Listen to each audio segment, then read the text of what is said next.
Hello friends, welcome to my channel. இன்றைக்கி நம்ம சேனலில் இப்போ வந்து ரொம்பவே மழையாக இருக்கு இல்லையா, அடிக்கடி வந்து காஃபு கோல்டு குழந்தைங்கள்லேருந்து பெரியவங்களுக்கு எல்லாருக்குமே வரும்.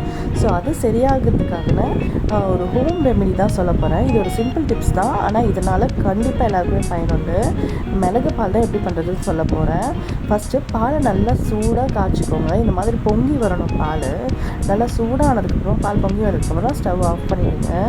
நம்ம பால் கொதிச்சுட்டே இருக்கும்போது என்ன பண்ணணும்னா, மிளகை வந்து நல்லா இந்த மாதிரி இடித்து வச்சுக்கிட்டாலும் ஓகே, இல்லை மிளகு தூள் போட்டுட்டாலும். நான் இன்றைக்கி ஒரு 1/2 டேபிள் ஸ்பூன் போல் மிளகு தூள் எடுத்துருக்கேன்.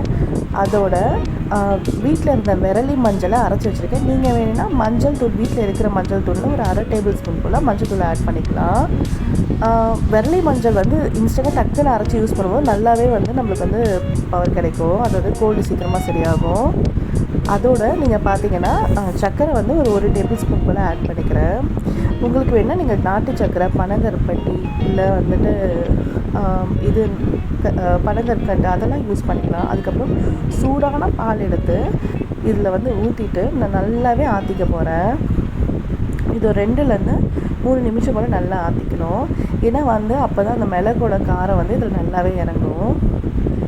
இப்போ பார்த்தீங்கன்னா இந்த பால் வந்து ரொம்பவே சுவையாக இருக்கும். நம்மளுக்கு ஒரு பாதாம் பால் அந்த மாதிரி தான் குடிக்கிற மாதிரி இருக்குமே தவிர, அது ரொம்ப காரமாகவும் ரொம்ப குடிக்காத மாதிரியும் இருக்காது. ஆனால் இந்த பால் குடிக்கிறது மூலிமா உங்களோட தொண்டை புண்ணிலேருந்து, இரும்பல்லேருந்து அடிக்கடி இரும்பிட்டு இருப்பீங்க, ரொம்ப மூக்கடைப்பாக இருக்குன்னா, நீங்கள் இந்த பாலை ஒரு நாளைக்கு 2 வேளை குடிச்சிங்கன்னா சீக்கிரமாகவே வந்து கோல்டு வந்து உங்களுக்கு நல்லாவே சரியாயிடும். இது வந்து நல்லாவே ஆற்றிக்கோங்க. பாருங்கள், நான் நல்லாவே ஆற்றி விடுறேன். அப்போ அது மூலிமா வந்து பாலோட கலரும் சேஞ்ச் ஆகுது, இந்த மிளகோட சாரும் கொஞ்சம் இறங்கும். அதுக்கப்புறம் ஒரு வடிகட்டி வச்சு நல்லா வந்து வடித்து வந்து நான் எடுத்துக்கிறேன்.